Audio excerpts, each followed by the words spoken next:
everybody, it's Kate with Crate Insider, and today I am very excited to announce that we have just released our 604 crate engine recommendations. Now, of course, there are a ton of opinions about some of the best tips and tricks when you're running a 604 crate engine in your race car, and most of these are going to be filled with the information we get from Hendren Racing Engines, and they, of course, are one of the biggest crate engine rebuilders in the country.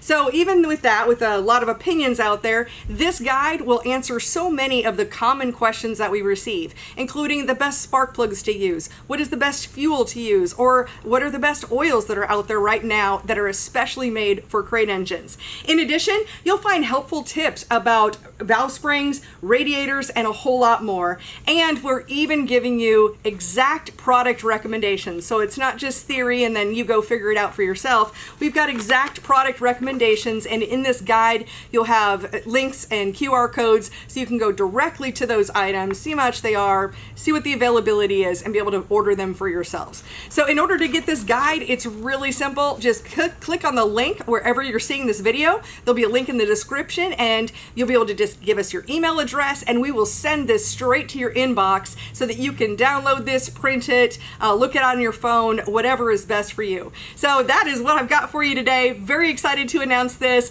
Click that link, get the guide, and we'll look forward to seeing you in another video.